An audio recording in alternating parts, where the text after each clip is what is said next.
So let's go on page 111 when we're done.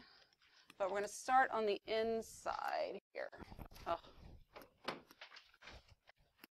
And what we're going to do is we're going to graph x squared plus y squared equals 1. All right, what is that going to be a graph of? A circle. You should recognize that as the equation of a circle. And what would the radius of that circle be? 1. So what kind of circle would we call that? A unit circle. Okay, so it's going to be a graph of a unit circle. Now, in order to do this, I gave you the x values, and you're going to come up with the y values on your own with calculator, so it'll be easy. But we'll go ahead and take this and solve for y. So if I want to solve this for y, I'm going to subtract x squared, so it's going to become y squared equals 1 minus x squared, right? Then what do I need to do to get y by itself? Square root. So square root of y squared is y. That's equal to the square root of 1 minus x squared. Okay, can I simplify that to be y equals 1 minus x? No, absolutely not, right? But what am I missing here? Plus or minus, okay? So plus or minus. That's why in your little chart here, there's a y1 and a y2. Because when you substitute x in and then you take the square root of it, right, it's plus or minus whatever that is. So you're going to have two y values for some of them, maybe not all of them, okay? And so I gave you the x values, then you're going to substitute those in, find your y values if there's more than one, if you need to do the plus or minus. If not, you can just put a dash or leave the second y blank. And then once you get that, I want you to plot these points on your graph. Does that make sense? I mean, you got a calculator, so you're just going to literally substitute in -1, literally substitute in -0.866, things like that. Okay? We good? Come up with your y values to the nearest thousandth and plot the points. Oh, I know what I was going to tell you. Obviously, I made this grid. You're not going to use this as 1 because that would be insane. You're going to count by tenths, right? So it'll be easy enough for you to ballpark your points. So if you count 10 spaces out, that's your 1. If you count 5 out, that's your 0.5, okay? And then 0.866, you just estimated enough, in between the 8 and the 9 like it should be. You with me on that? Get your graph good enough, okay? And I'll give you a few minutes to get that going. Okay, so we the points that we plotted are the special points that you have on your unit circle. You need to know the ordered pairs, not necessarily as decimals. You really need to know them as exact, but it would have been a lot more difficult for me to make you keep them exact and get them on there and graph them or whatnot. It was just nice that they worked out, even if we rounded, that we could still get, it's technically 0.5, but that has the same value. But we got them on there. And notice that there's a whole lot of repetition going on here. Right? It is good to recognize them as decimals also, and just kind of, you'll eventually know which is which, so that you can match those up. All right? But this is a unit circle because the radius is 1, right? I gave you the x values, the special x values, and then we plotted those y values, and that made us a circle. It is a graph that we have that is where those ordered pairs come from. Okay, now before I continue on this, we're going to go back to the front. We're going to kind of flip back and forth because we're going to review on a couple of things at the same time. Oops. And I want to do what's on the other side first. So coming back here, these points that are on this circle are the points that you just plotted. It's just not actually on a grid.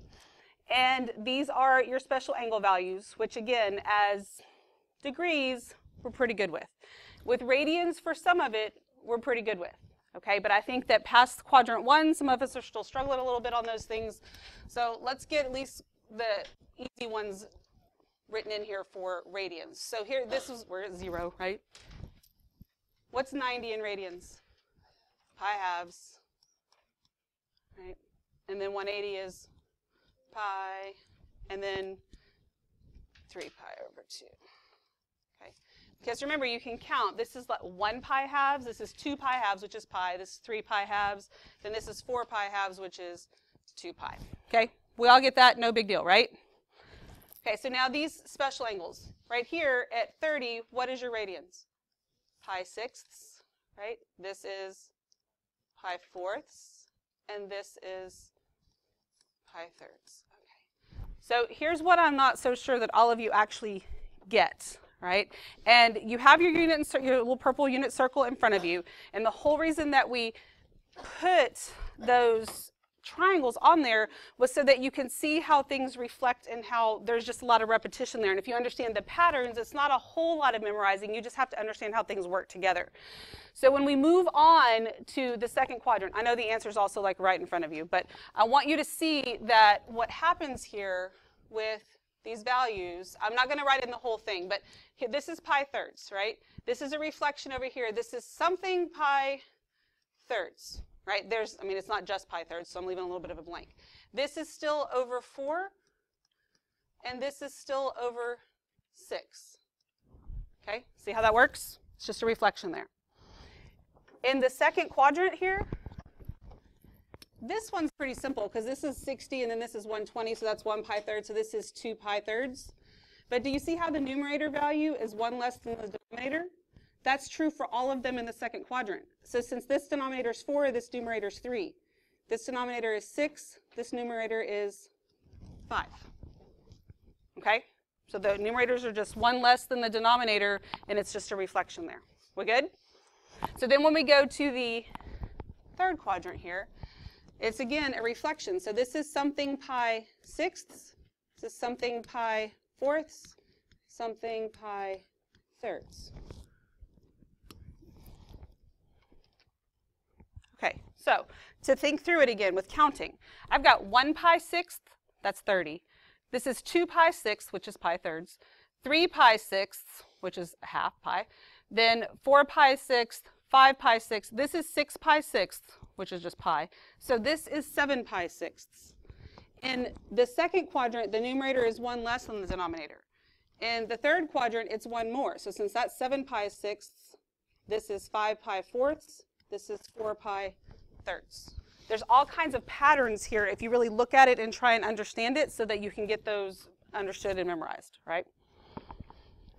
Then when you go to fourth quadrant, this is something pi thirds again, pi fourths, pi sixths. Now, doesn't quite... It's not one more or one less here, but it does mirror the first quadrant. So you can look at this a couple of different ways. If I get all the way to here to 2 pi and I'm counting in sixths, this would be 12 pi sixths, right? So that means this one has to be what? 11 pi sixths. Okay, so this numerator is 5 more than the denominator. Well, look up here. This is 1, right? So the numerator is actually 5 less than the denominator.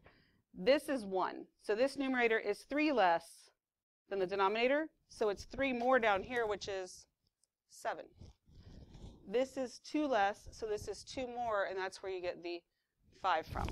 If you take your time to actually look at that unit circle and notice those patterns, it's going to make things a whole lot easier for you to understand and kind of memorize, but really better that you learn it. So if you have to think your way through it quickly, you can kind of count through it, and it's not just always a matter of memorization. Some of you may have the kinds of brains that you can memorize things like nobody's business, and it's no big deal. But that doesn't necessarily work for everyone, okay? You also need to understand your reference angles because that's what helps you figure these things out, all right? So if you look at your reference angle, remember, it is the shortest way back to the x-axis. So here your reference angle is pi sixths. This is 5 pi sixths. Your reference angle is just pi sixths. The denominator is the same. It doesn't change. This reference angle is pi fourths. So is this one. Even though it's 3 pi fourths, a pi fourths left to go that way. So that's how you figure out your, and not have to memorize the entire circle, you can figure out your sine and cosine values and whatnot. Okay, we all good with that? Yes?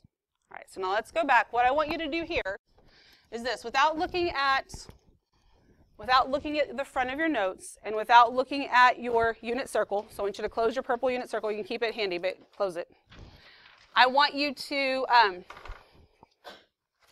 fill in the reference angle, not the reference angles, but the actual radian values, but I want you to do it right on the inside of the circle. So like this is, here is 0, this is pi sixths, right? And then go around right on the inside of the circle and fill those in on your own without looking at anything. Think about how the pattern works, or if you just know them a different way, that's great. I'm not saying you have to, do it my way necessarily. I'm just trying to make you understand it's not as difficult as what it may seem to some of you.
Everybody good? You have a way to think through it on your own. And again, if it's a counting thing, like how many do you have left to go? You know, how many more have you done? Make sure that you can reason your way around the circle. Okay, are we all good on all that? Yeah? Okay. All right. So now let's talk about the hand trick. That's going to get our ordered pairs. I know that we already have them in decimal form, but we want to think through them in exact form as well. So here, this point, we can use the hand trick, but we really shouldn't need it. What is the ordered pair here? 1, 0, right? That was one we had trouble with one day, right? So hand trick. Remember, your hand is the first quadrant like this. Okay, so when you pull, like, even if I'm here at 0, okay, when I take that back, your coordinates here, your x coordinate are these fingers, the square root of those fingers over 2. All right, and then your y coordinate is what you have down here. Well, I have 0, that's why it's 0. What's the square root of 4? 2, and 2 over 2 is 1. So when I get to pi 6, I have this. So my x coordinate is the square root of 3 over 2,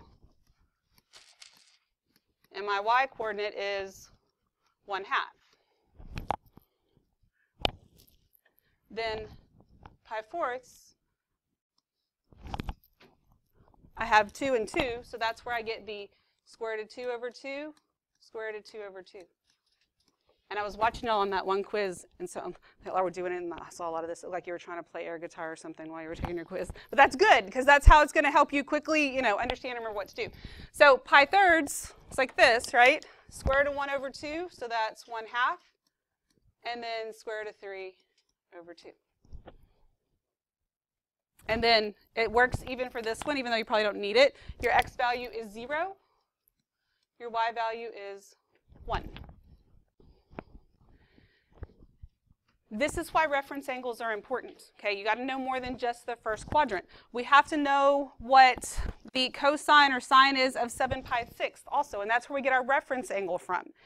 You can think, if you have the circle in front of you, I know you can just pull it off, or you can think through the whole circle, but you don't really have to. Because for 7 pi 6, what is your reference angle? Pi 6. So this ordered pair right here is the same as this with the exception of the signs.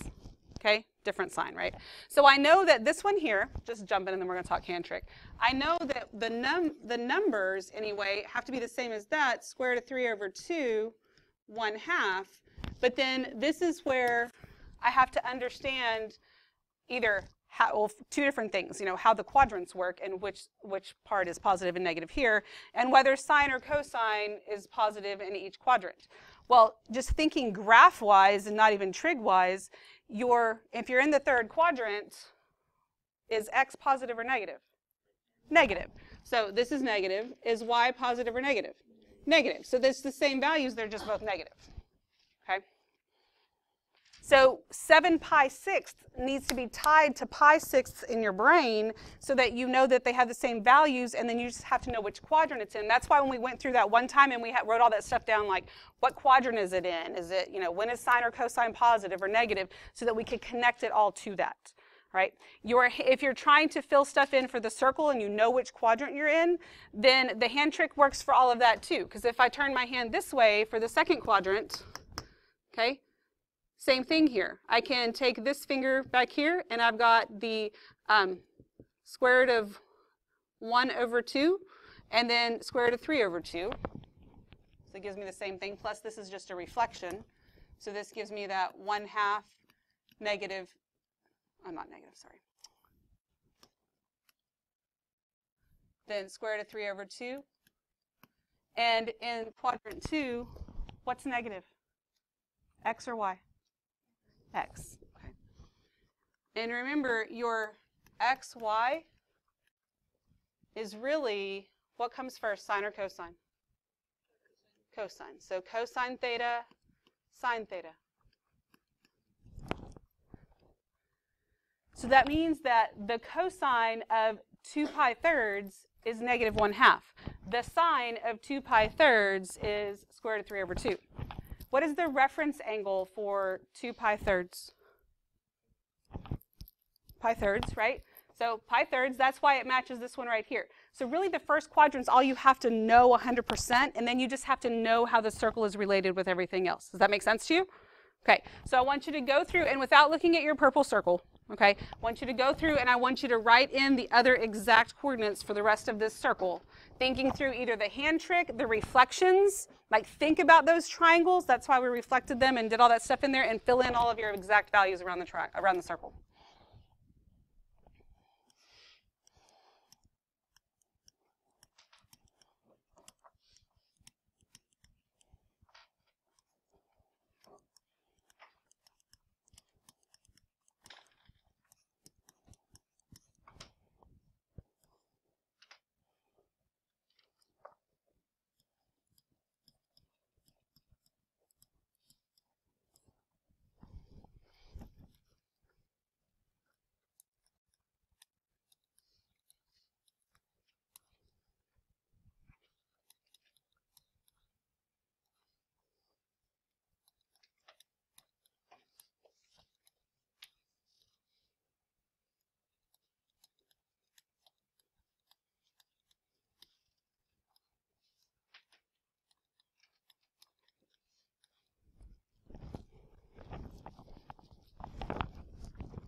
And then I want you to find these values.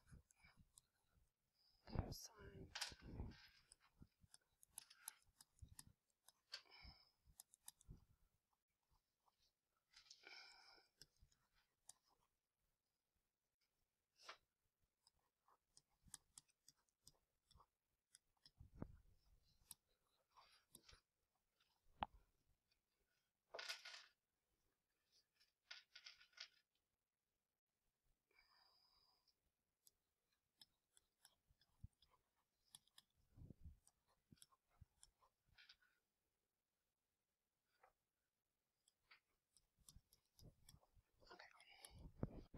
Get them filled in and then write those values down.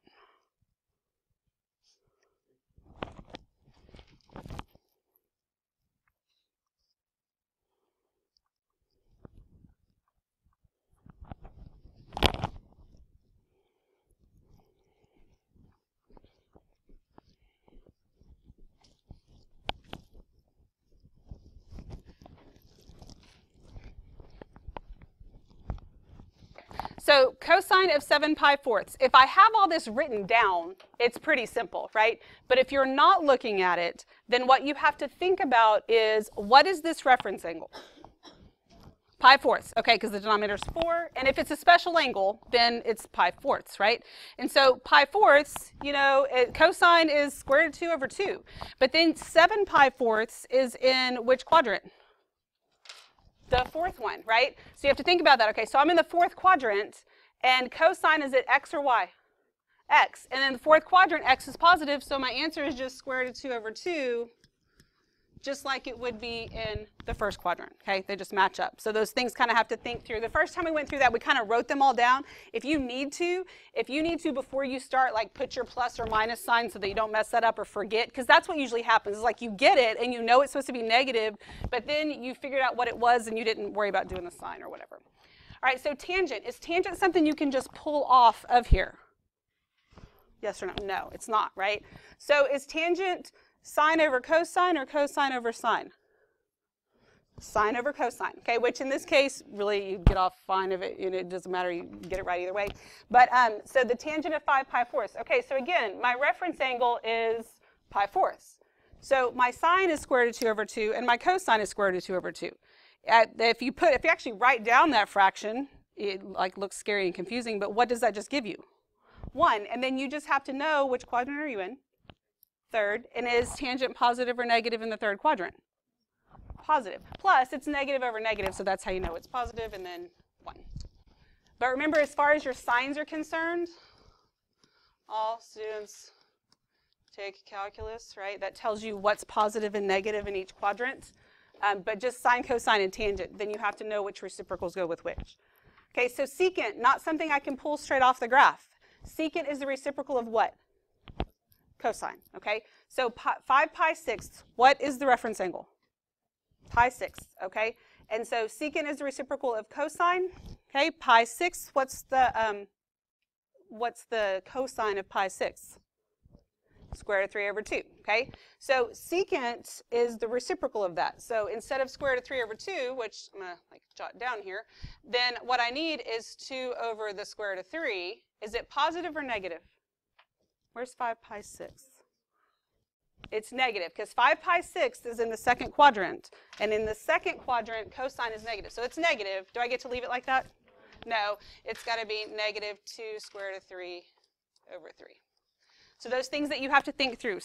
What is the SIGN, the sign of whatever you're doing? Is it positive or negative, and so forth. All right, cosecant is the reciprocal of what? Sine. I know it would make more sense if it was secant, right? But it's the reciprocal of sine. All right, 5 pi thirds. What quadrant are we in? Fourth quadrant for 5 pi thirds, right? And so in the fourth quadrant, you know, you kind of have this to look at right here, right now, but that's something you kind of need to know too, even if you're, you know. Then your reference angle, since it's 5 pi thirds, what's the reference angle? Pi thirds, right? And we're looking for the reciprocal of sine. In the fourth quadrant, is sine positive or negative? Negative. Okay, so I'm going to go ahead and put my negative sign so I don't forget anything else. The sine of pi thirds, there's my pi thirds, is what? Square root of 3 over 2. But I want the reciprocal of it, which is just 2 square root of 3 over 3. You don't have to work it out every time. Eventually, you'll just know what it's supposed to be. And you can probably do that stuff in your head anyway if you can rationalize. Okay? Everybody good with all that? Okay, you feeling a little bit better about this? Okay. But you still need to know them. I'm still going to quiz you on, you knowing them quickly. We'll start out slow again, because again, that's why I didn't want to nail you with all that at the end, and I didn't even give you a test on it, because I knew that that was not going to be a nice thing to do. But I want you to, first quadrant, you need to have down pat, be working on the rest. If you didn't already join the, oh my God, I already forgot, Quizlet, and I'll send out the link. Oh, I need y'all to join my Remind. Let me get that.